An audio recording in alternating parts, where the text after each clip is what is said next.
Last week, we posted a poll on our YouTube community to collect things of which can make people influence others. So, this was the question: what technique did you see most commonly used to influence people? And you can also comment about your observation. So, the idea here is, many times as a consultant, coaches, managers, you need to influence your team and stakeholders to move them towards something which you feel is right. And in those kind of situation, how you see your consultant, coaches or leaders influencing others, because by observing them, you can also find out what kind of things are working and what kind of things are not working. And you can include those things in your personality. So that was the background behind this particular poll. Let's discuss the options and my opinion about those options. So the first option was telling that others are bad. Now this is something like I can see most commonly used in politicians, and maybe it kind of a default way of influencing others, which may come in the first time leader who might be trying to prove that he is good by criticizing someone else.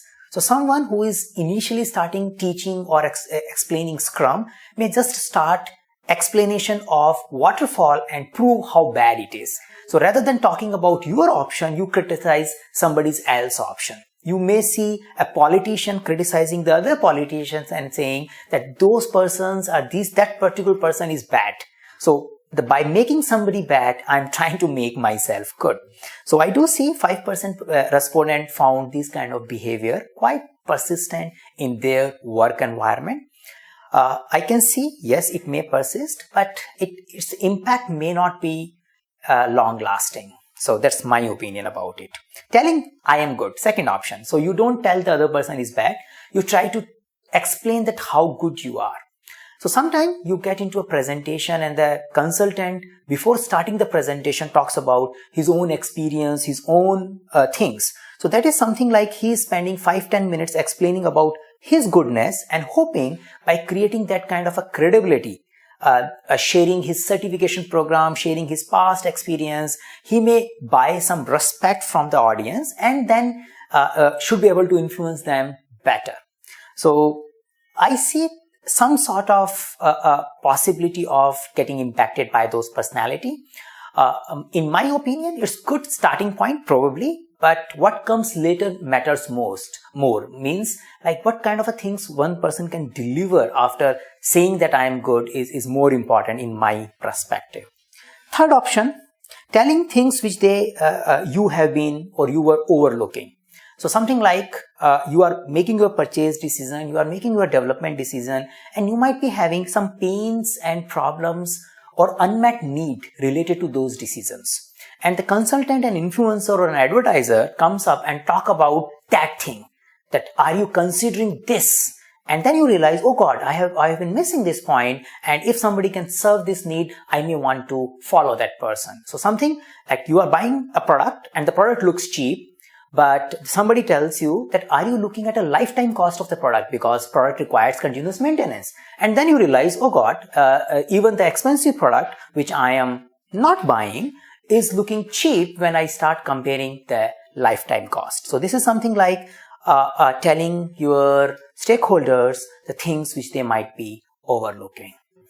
In my opinion, this kind of information usually help, but in order to develop that kind of a skill or that kind of a pitch, the consultant coach needs to spend good amount of time understanding clients' unmet need and then come up with those options and those reflections. So in my view, it can work and make an impact. The fourth option, as per this particular poll, saying that my approach is good. So this is like you explain, you provide case studies that by using these kind of approaches, some other company, some other customer has improved their way of working. So since there is a proven track record of your work, maybe you want to do something good about it. So some manager joins a new team and manager tells the old project stories to the team and tells that, I have done so many good things with my approaches in my previous teams. So you should listen to me and I will take you forward. So it is like this. So I'm sharing my historical achievement and related to the approach, not of my own. That's the difference between these two options, and hoping the other person may get influenced by it. So I believe all these options which we have discussed has some percentage of influencing power, and you may want to use at some extent these kind of option. The final one, doing something to improve the condition of others.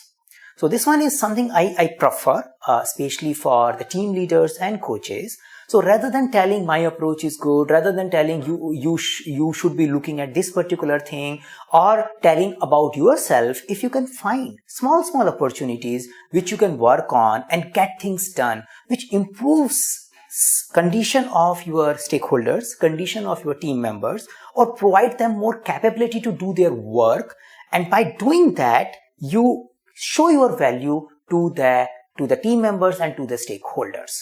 So in my opinion, and as far as poll opinion as well, I think it's a general belief that this is the one which can produce more long-lasting impact when it comes to influencing people, because here you are helping your stakeholders to get something done.